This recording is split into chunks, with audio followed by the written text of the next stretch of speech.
আসসালামু আলাইকুম। আমরা একটু ঘুরতে আসছি, তো ঘুরতে আইসা একটা পেয়ারা মামাকে পাইলাম। তো যাই হোক, আমরা এখন পেয়ারা ভর্তা খাবো। মামা, এই পেয়ারা ভর্তা কত করে? 20 টাকা। 20 টাকা করে না? আচ্ছা, এটা কীভাবে বানান, একটু বানান তো দেখি। যে কাসন্দি, বিট লবণ, শুকনো মরিচ।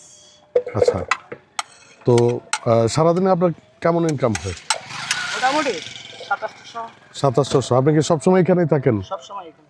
আচ্ছা আচ্ছা, যাই হোক, তাহলে মানে কন্টিনিউ কি আপনি এখানেই এগুলো বানান নাকি? 11 মাস এই জায়গায় ব্যবসা। আচ্ছা, আপনি কি এই এলাকায় বাসিন্দা? এই এলাকায়। আচ্ছা, যাক তাহলে। দেশের বাড়ি সিলেট। আচ্ছা, ওই এলাকায় থাকি আজকে 5 বছর। তাই তো যাই হোক, সুন্দর করে একটু বানান যেন খাইতে পারি। আর সবাইকে বলতেছি যে যারা এখানে আসবে অবশ্যই যেন আপনার হাতের পেয়ারা ভর্তা খায়। আর এবার দেশের বাড়ি হচ্ছে আপনার সিলেট না? সিলেট।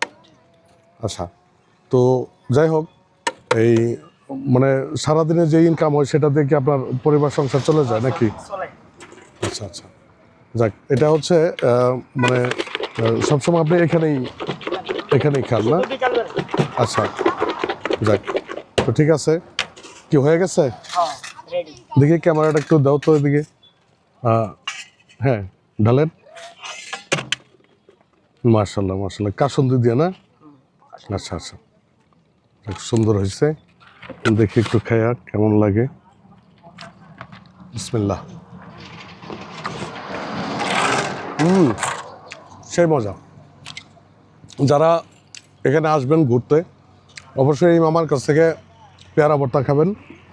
কাসুন্দি দিয়ে খুবই সুন্দরভাবে বানায়, অবশ্যই আসবেন। তো যাক, আজকে এই পর্যন্তই। ভালো থাকবেন, সুস্থ থাকবেন, আল্লাহ হাফেজ।